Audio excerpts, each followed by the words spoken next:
오늘은 작년 킹덤 스토리 7과 내용입니다. 제목은요, 부르심으로 시작하는 하나님 나라라는 제목으로 함께 성경 공부를 하겠습니다.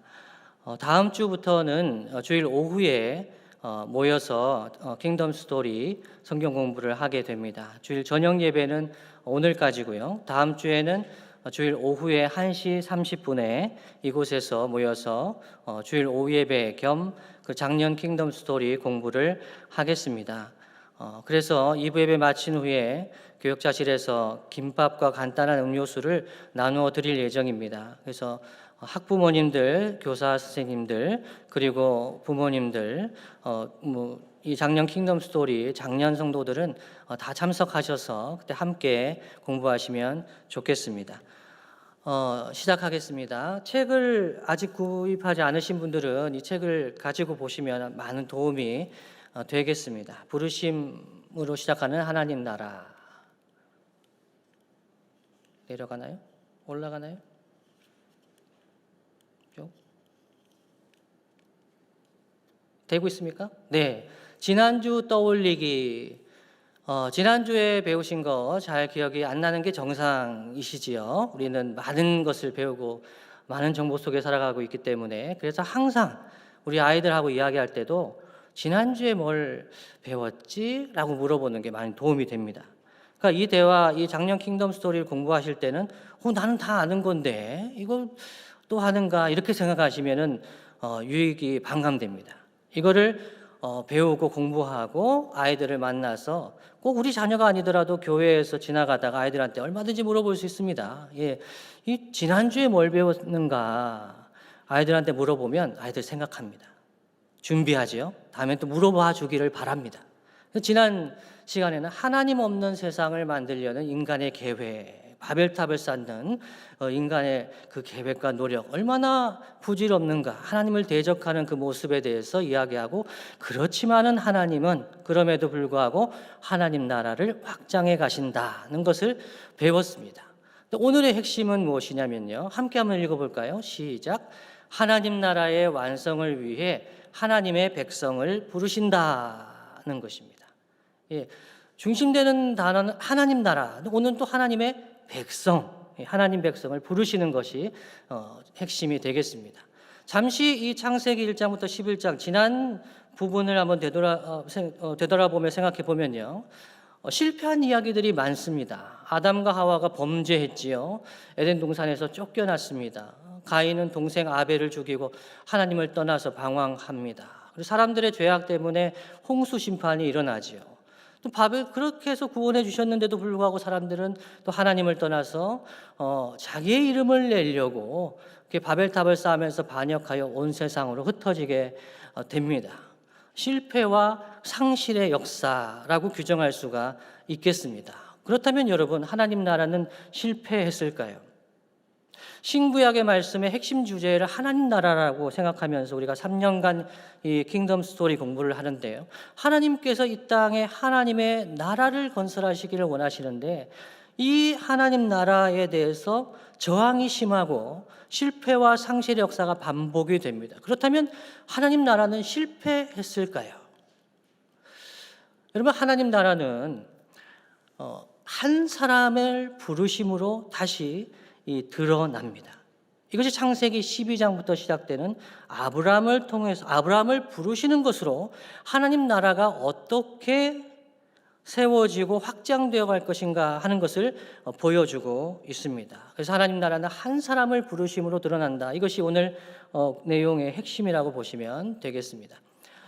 데라의 족보는 이러하니라. 이것이 1번, 오늘 여러분 교재를 보시면 1번에 데라의 족보에 대해서 먼저 설명을 합니다. 창세기 11장 27절로 32절 깨알같은 글씨로 되어 있네요. 제가 한번 읽어 드리겠습니다. 데라의 족보는 이러하니라. 데라는 아브람과 나홀과 하란을 낳고 하란은 롯을 낳았으며 하란은 그 아비 데라보다 먼저 고향 갈대아인의 우르에서 죽었더라. 아브람과 나홀이 장가들었으니 아브람의 아내의 이름은 사레며 나홀의 아내의 이름은 밀가니 하란의 딸이요 하란은 밀가의 아버지며 또 이스가의 아버지더라. 사레는 임신하지 못함으로 자식이 없었더라. 데라가 그 아들 아브람과 하란의 아들인 그의 손자 롯과 그의 며느리 아브람의 아내 사레를 데리고 갈대아인의 우르를 떠나 가나안 땅으로 가고자 하더니 하란에 이르러 거기 거류하였으며 데라는 나이가 205세가 되어 하란에서 죽었더라. 아멘. 여러분 창세기를 읽으실 때 족보가 이렇게 나오죠. 성경 통독할 때 고비가 됩니다. 너무 지루하다 생각하시지만 창세기에서 족보가 나오면 이것은 이전까지의 역사를 정리하면서 새롭게 등장할 역사와 이야기를 보여주는 기능을 가지고 있습니다. 그래서 이 족보의 내용이 의미를 담고 있다는 것이지요. 제가 이 밑줄을 쳐놓은 것은 31절에 데라가 그 아들 아브람과 하란의 아들인 그의 손자 롯과 그의 며느리 아브람의 아내 사레를 데리고 갈대아인의 우르를 떠나 가나안 땅으로 가고자 하더니 하란에 이르러 거기 거류하였으며, 이러면서 이제 12장이 등장하는 것입니다. 이 내용을 가지고 한번 살펴보지요. 여러분, 데라의 아들들 아브람과 나홀과 하란이 있습니다. 그런데 이 하란의 자녀, 이 롯과 밀가와 이스가가 있죠. 이 롯이 있습니다. 근데 이 아브람이 롯을 데리고 가지 않습니까? 이 관계를 한번 주목해서 보시면 좋겠고요. 이 아브람은 그 한참 뒤에 이삭을 낳습니다. 근데 사레와의 사이 이삭을 낳지요. 근데 이 이삭이 누구하고 결혼합니까? 이 데라의 아들인 나홀과 밀가 사이에 딸인 리브가와 결혼을 하게 됩니다. 이러한 관계를 미리 그려주고 있는 것입니다. 데라의 족보는 이러하니라 그 내용을 한번 이렇게 질문을 하고 있습니다. 질문 1-1은요. 데라의 가계가 소개됩니다. 롯, 밀가, 사레 등이 나왔는데요. 앞으로 아브람과 이 사람들 사이에 어떤 일들이 일어날까요? 한번 생각해 보시죠. 네, 이런 일들이 일어날 것 같습니다.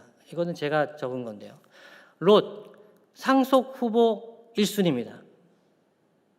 아브라함의 자녀가 없지 않았습니까? 그 롯은 조카죠. 데리고 갔습니다. 상속 후보 1순위. 이 롯입니다.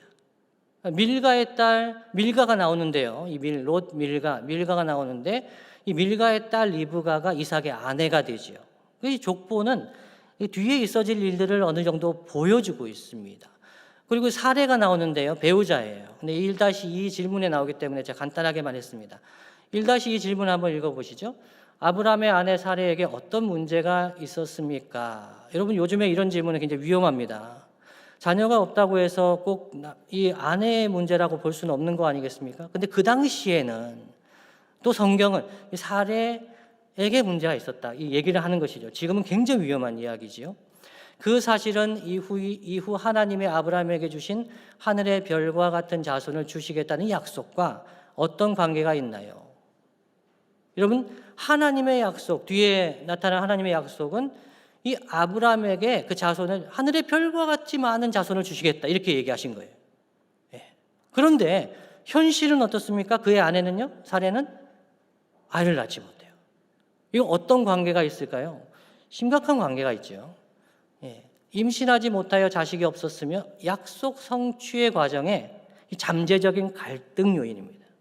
이 소설을 여러분 읽어보시면 소설가들은 이 초기의 이야기에 갈등이 될 만한 것을 미리 보여줍니다. 이 사례가 임신하지 못하였다, 이것은 하나님의 약속과 아브라함의 현실이 얼마나 크게 괴리되어 있는가. 우리도 그렇지 않습니까? 우리 인생은 정말 괴롭고 힘들고 미치겠는데 하나님의 약속의 말씀을 듣고 설교를 들어보면 이건 나와 전혀 관계가 없어 보이는 그런 상황.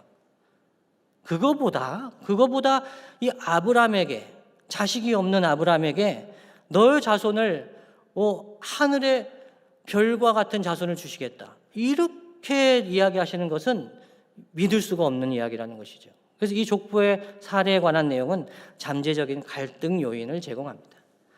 2번으로 한번 넘어가 보겠습니다. 창세기 12장 1절로 3절 말씀이 본문인데요. 한번 한 목소리로 읽어볼까요? 시작. 여호와께서 아브라함에게 이르시되 너는 너의 고향과 친척과 아버지의 집을 떠나 내가 내게 보여줄 땅으로 가라. 내가 너로 큰 민족을 이루고 내게 복을 주어 내 이름을 창대하게 하리니 너는 복이 될지라. 너를 축복하는 자에게는 내가 복을 내리고 너를 저주하는 자에게는 내가 저주하리니 땅의 모든 족속이 너로 말미암아 복을 얻을 것이라 하신지라. 아멘.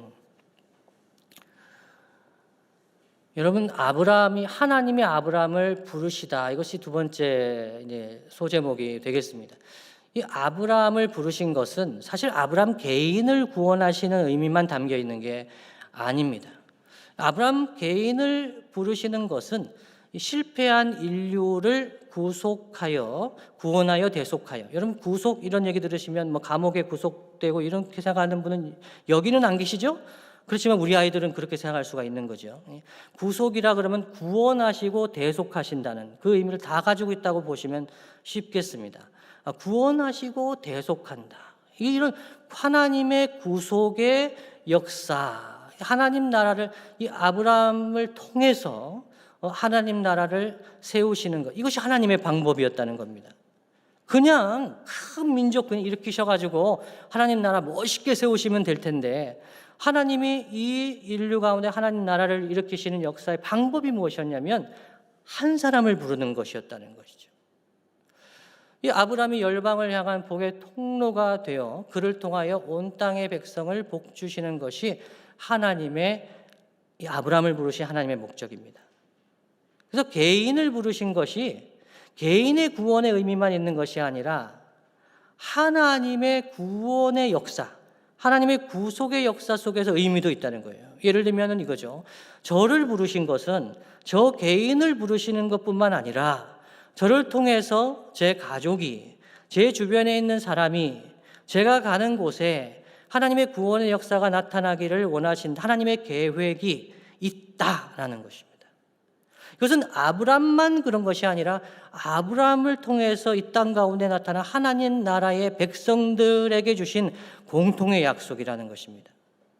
그래서 내 개인을 부르신 것, 나만 구원하시려고 하신가? 그렇지 않다는 것이죠. 주 예수를 믿으라, 그리하면 너와 내 집이 구원을 받으리라 하신 것처럼 내가 예수님을 믿고 구원받은 것이 내 주변에 영향 있다, 복 주시기 위함이다. 이것이 오늘 말씀의 핵심 중에 하나입니다. 인류는 스스로 이름을 내고자 했지요. 스스로 자기 이름을 내고 그렇게 하려고 했습니다. 그러나 하나님은 아브라함의 이름을 창대하게 하실 것을 오늘 이 창세기 12장 본문 말씀을 통해서 말씀하고 계십니다. 조금 더 들어가 보면요, 이 창세기 12장 1절로 3절의 내용을 분석해 보면 두 개의 명령형 동사가 있습니다. 그리고 세 개의 의지적인 약속이 있습니다. 주시겠다는 약속, 하나님의 의지적 약속이에요. 두 개의 명령형 동사, 첫 번째는요, 가라라는 것입니다. 가라. 고향과 친척과 아버지의 집을 떠나 하나님께서 보여주실 땅으로 가라라는 것입니다. 이거 하나님의 명령이에요. 이것이 하나님의 명령으로 우리의 마음속에 들리면 이 역사가 일어나는 거죠. 가라. 그러면 큰 민족을 이루고 이름이 창대하게 될 것이다. 이 약속입니다. 그런데 이제 두 개의 명령형 동사 중에 두 번째 동사는 복이 되라. 이것이 명령입니다. 복이 될지라, 복이 되라. 그런데 이것은 이중명령이라고 하는데요. 그것은 무엇이냐면 아브라함에게 복을 주신, 이 아브라함이 복이 되는 거잖아요. 아브라함에게 복이 있기를 명하시는 것인 동시에 다시 그로 말미암아 열방의 복이 전파되도록 하기 위한 이 이중적인 의미를 가지고 있습니다. 그 복이 되라는 것은 아브라함 네가 복이 될 뿐만 아니라 너를 통하여 그 복이 전파되기를 원한다는 하나님의 소원이 이 동사에 담겨 있는 것이죠. 그래서 이 열방의 복이 되는 이 아브라함의 부르심은 오늘 우리를 교회로 부르신 목적에도 담겨 있는 부르심입니다. 그래서 우리를 교회로 부르신 것은, 우리를 성도로 부르신 것은 우리만 복받게 하려 하심이 아니라 우리를 복 주셔서 우리를 통하여 우리가 가는 곳마다, 우리가 또 이 복음을 전하는 곳마다 이 약속된 복이 임하기를 원하신다. 이것이 하나님의 소원이고 아브라함과 우리를 부르신 부르심에 담겨 있는 약속입니다. 또 질문이 등장하네요. 2-1번입니다. 하나님께서 우리를 부르셨다는 사실을 고백합니까? 너무너무 중요한 질문입니다. 만일에 자녀들과 이런 이야기를 하실 때, 이 대화를 나누실 때 분명히 짚어야 되는 질문이 이 질문입니다. 하나님께서 우리를 부르셨다는 사실을 고백합니까? 다른 말로 하면 너는 하나님이 너를 부르셨다는 것을 믿니? 이 질문입니다. 너는 하나님의 부르심을 받은 백성이라고 믿니? 다른 말로 하면 너 하나님의 부름을 받았니? 라는 질문이에요. 근데 이 질문하면 사이가 어색해질 것 같아가지고 사실 이게 주저하는 질문입니다. 그렇지만 자녀들에게는, 가까운 사람에게는 물어봐야 됩니다. 우리는 은근히 그냥 전제로 생각하는 것들이 많아요. 그러니까 우리 믿음의 가정에 있는 자녀이기 때문에 얘들이 예수님 믿겠지, 얘들이 하나님 백성인 걸 알겠지, 그냥 전제로 생각하는 것들이 많습니다. 그러나 우리 아이들한테 반복해서 물어봐야 됩니다. 너 하나님 백성이잖아. 너 하나님 부르신 것을 믿니? 또는 하나님 부르신 것을 확신하니? 언제 그것을 깨달았니? 그것을 여러분 물어봐야 됩니다. 오늘 내용 중에 질문 중에 정말 중요한 질문, 이것입니다. 하나님께서 우리를 부르셨다는 사실을 고백합니까? 익숙하고 편안한 것들을 포기하고 하나님의 사명으로 부르실 때 기대와 감격만이 아니라 두려움과 막연함이 있지는 않았나요? 여러분, 과거로 묻고 있죠.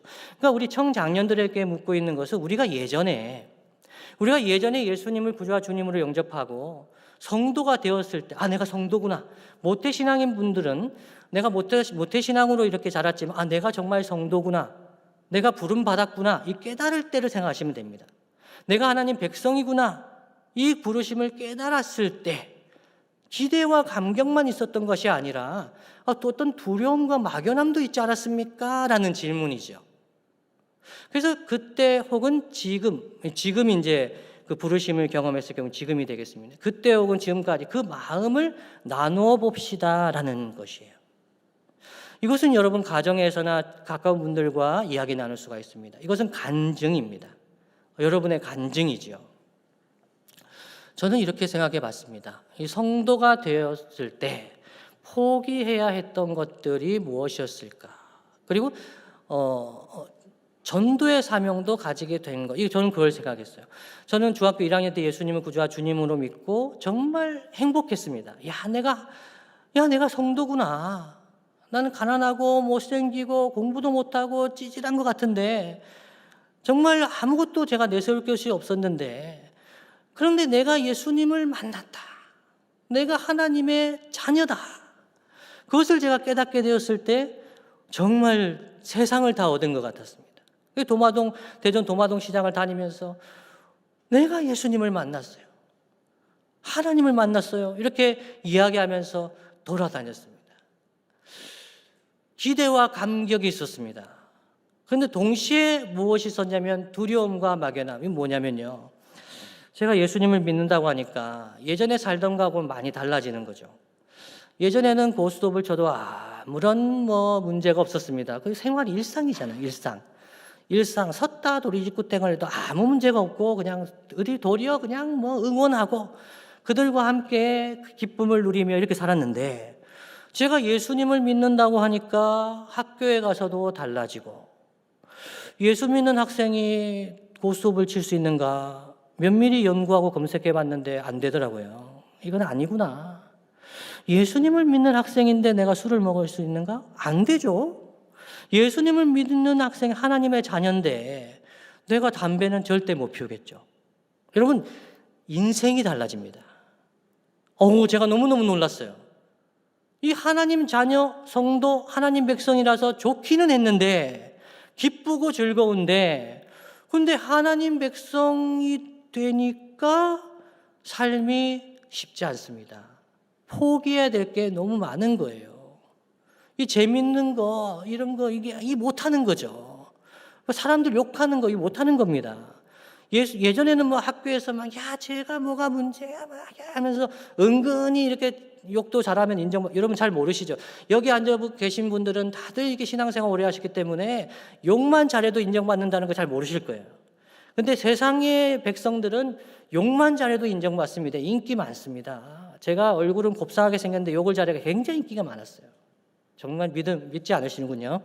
네, 그때 중학교 1학년 전까지 그랬습니다. 그런데 예수 믿으니까 달라지는 거예요. 전도의 사명까지 지게 됩니다. 내 주변에 있는 아이들에게 복음을 전해야 되는 사명이 나에게 있구나. 그걸 깨닫게 되니까요. 내가 예수 믿는 학생인데 이렇게 살아야 되겠나. 이런 마음이 드니까 학교 생활이 달라진 겁니다. 여러분, 우리 자녀들하고도 이 얘기를 할 때 우리는 하나님 백성이야, 하나님 나라 백성이야 라고 하는 것이 여러분 우리 자녀들의 삶을 바꿔놓습니다. 아주 확 바뀌는 그런 게 아닐지라도 그들이 그냥 마음대로 살 수가 없어요. 인생 포기할 수가 없는 겁니다. 내가 하나님 백성인데, 내가 하나님 나라의 백성인데 이렇게 살아서 되겠나? 존귀한 하나님 나라 백성인데 내가 이렇게 살아가지고 되겠나? 내가 살아가는 것이 이 예수님을 모르는 사람들에게 복음 전하는 거거든요. 그래서 저는 중고등부 우리 자녀들 다른 거 이렇게 교육하기 전에 정말 중요한 게 뭐냐면 그 아이들이 어떤 존재인지를 알게 해줘야 됩니다. 우리 자녀들에게 너는 어떤 존재인지를 알려줘야 됩니다. 존귀한 하나님 나라 백성이다. 꼭 알려줘야 됩니다. 성적이 어떻다. 너는 성적이 이러니까 너는 좋은 학생, 너는 성적이 안 좋으니까 이러면 안 됩니다, 여러분.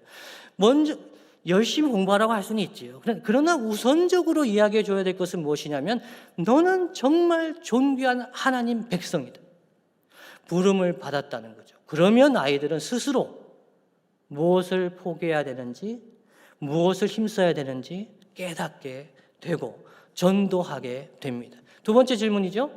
나를 부르심은 나만이 아니라 이웃과 열방을 향한 선교적인 부르심이라는 사실을 깨달을 때 우리가 더 다짐하고 노력해야 할 것은 무엇일까요? 조금 한번 생각해 보시죠.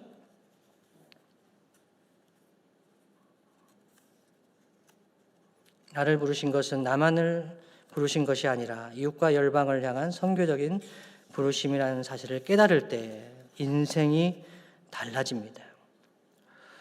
저는 이렇게 한번 적어봤습니다. 받은 복을 이웃에게 흘려보내는 것, 이것이 중요하다는 것을 깨닫게 됩니다.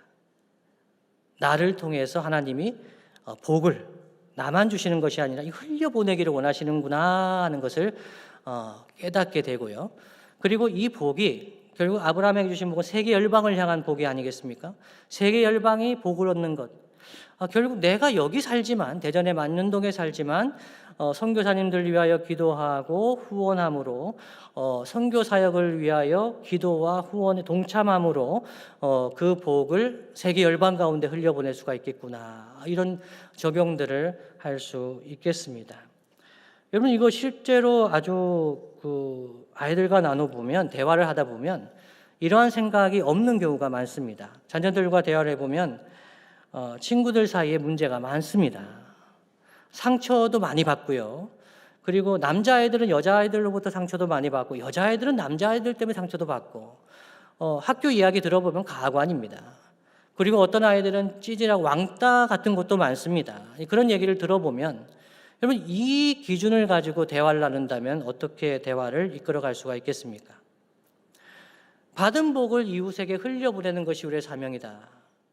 그러면 학교에서 공부를 잘 못하는 아이, 또는 따돌림을 받는 아이, 적응을 잘 못하는 아이가 있다. 그러면 그 아이는 어떤 대상일까요? 1번, 놀리고 같이 사귀지 말아야 될 아이일까요? 아니면 2번, 내가 받은 복을 흘려보내줘야 될 대상일까요? 우리 아이들 그냥 보통 생각합니다. 저런 애들하고는 사귀면 안 되겠구나. 쟤들은 공부도 못하고 가난하고 이게 왕따가 될 만한 충분한 자격을 가지고 있구나. 쟤들하고 사귀면 안 되겠다라고 일반적으로는 얘기를 합니다. 그런데 하나님의 자녀, 하나님의 백성은 이 아브라함에게 부르신 이 부르심의 약속, 복을 생각한다면 우리는 그 아이들에게 더 잘해줘야 되겠죠. 그래서 아이들이 와서 아빠 반에 이런 애가 있어요 라고 얘기할 때 우리는 그 아이들에게 이렇게 얘기해 줘야 됩니다. 걔들한테 잘해줘라. 그 아이들한테 특별히 잘해줘라. 공부 좀 어려워하는 애 좀 알려줘라. 그리고 반에 적응 잘 못하는 아이 있으면 도와줘라. 여자아이들이 싫으면 여자아이들하고 잘해라. 인생의 이 세계 인류의 반은 여자란다. 여자하고 안 지내면 인생이 고달프다. 뭐 별의별 얘기를 다 하면서 이 내가 받은 복을 잘 이렇게 흘려주라고 이렇게 이야기를 해주면 아이들은 하나님 나라 이야기를 듣게 되는 거죠. 아브라함을 통해서 듣게 됩니다. 너를 통해서 주변 아이들이 복을 받으면 좋겠다, 이 내용입니다. 세 번째 마지막입니다. 부르심에 응답하는 아브라함입니다. 내용은 넘어가 보겠습니다. 부르심에 응답합니다. 이에 아브라함이 여호와의 말씀을 따라갔고, 이 4절 상반절에 나오죠. 그리고 5절 하반절에 마침내 가나안 땅에 들어갔습니다. 그때 이 하나님이 땅에 대한 약속을 재확인해 주십니다. 내가 이 땅을 내 자손에게 주리라 약속하십니다. 아브라함은 어떻게 삽니까? 어디를 가든지 제단을 쌓습니다. 여호와 이름을 부릅니다. 이것이 하나님 나라 백성의 삶의 기초입니다. 하나님 나라 백성은 어떻게 살아가는가? 어디를 가든지 예배합니다. 질문입니다. 하나님의 말씀에 순종해서 약속의 땅을 북쪽부터 남쪽에 이르기까지 가로지르는 동안 아브라함의 마음은 어땠을까요? 어떤 기대와 두려움이 교차되고 있었을까요? 생각해 보시지요. 약속의 땅이라고 왔습니다. 그러나 완전히 아는 사람 하나도 없는 그런 땅에 온 겁니다. 지금까지 인터넷이 있는 것도 아니고 그냥 도적대의 습격을 받으면 그냥 죽을 수도 있는 그런 위험한 곳입니다. 나그네지요. 근데 그 땅을 돌아다닙니다. 하나님은 그 땅 주시겠다고 합니다. 어떠한 기대와 두려움이 교차되었을까요? 저는 이렇게 생각해 봤습니다. 첫 번째는 익숙한 곳을 떠난 것에서 오는 두려움이 있습니다.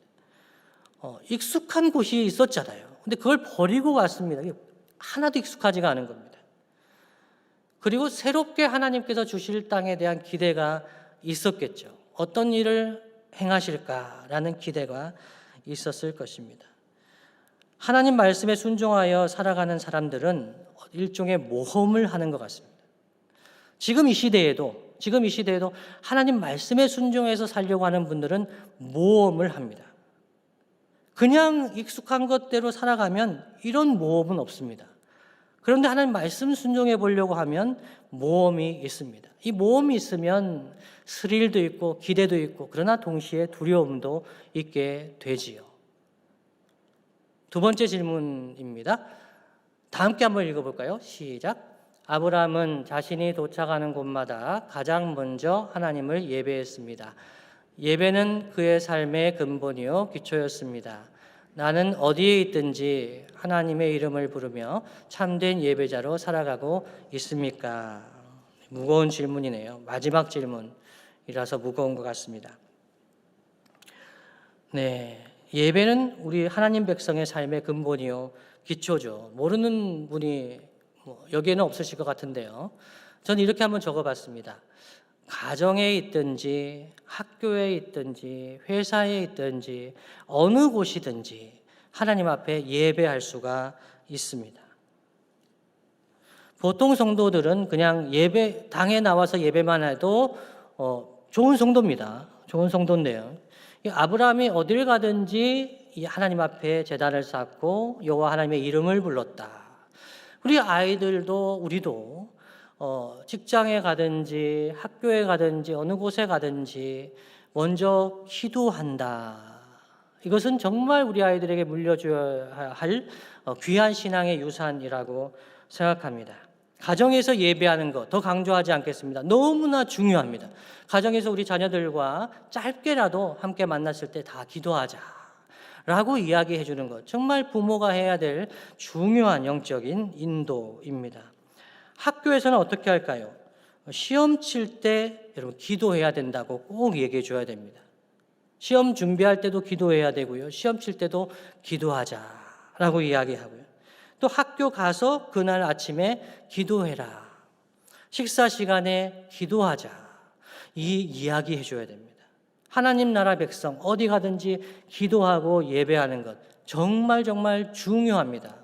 그런데요, 아이들 학교에서 기도 잘 안 하려고 합니다. 식사 시간에 기도하면 호군지 한다고 생각합니다. 그거 정말 아이들 물어보십시오. 시험 칠 때 기도하면 시험 시간에서 좀 손해보지 않겠어요? 이런 질문하는 이야기 들어봤습니다. 아니, 시험지 나눠 주기 전에 기도해야죠. 예, 얼마든지 할 수 있는데 안 합니다. 어디에 가든지 기도한다.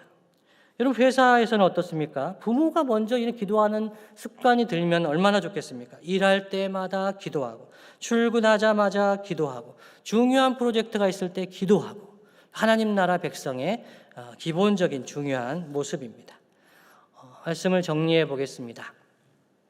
오늘 말씀 내용을 한번 정리해 보면요, 하나님은 아브라함을 부르셔서 하나님 나라를 약속하셨습니다. 그런데 하나님은 그리스도 안에서 우리를 새 이스라엘이자 하나님 나라의 백성으로 우리를 부르셨습니다. 아브라함을 부르신 거하고 나를 부르신 거하고 무슨 관계가 있는가?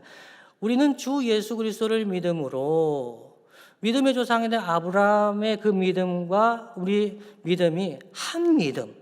아브라함도 오실 그리스도를 믿고 살았고, 우리는 오신 그리스도를 믿고 살고 있습니다. 그래서 우리는 그리스도 안에서 하나이죠. 하나님은 그 아브라함을 부르신 하나님은 우리를 그리스도 안에서 부르셨습니다. 새로운 이스라엘로 부르시고 하나님 나라 백성으로 부르셨습니다. 따라서 우리도 성도는 열방의 복이 되는 이 하나님 나라를 교회를 통해서 우리는 경험합니다. 교회를 통해서 성도의 교제를 통해 하나님 나라 이 복을 경험합니다. 그리고 이 하나님 나라가 우리를 통해서 확장되어 갑니다. 선교사님들 통해서 세계 열방 가운데 확장되어 갑니다. 그래서 오늘 하나님 나라 포인트 3가지로 정리할 수가 있겠습니다. 첫 번째는 다 함께 읽어볼까요? 시작. 하나님 나라는 한 사람을 부르심으로 시작된다. 이어서요. 하나님 나라는 하나님의 약속에 따라 열방의 복이 되는 나라이다. 마지막입니다. 하나님 나라 백성은 하나님께 순종하며 예배자의 삶을 살아간다. 네. 기도하고 말씀을 마무리하겠습니다. 기도 제목 3가지를 제가 정리해 봤습니다.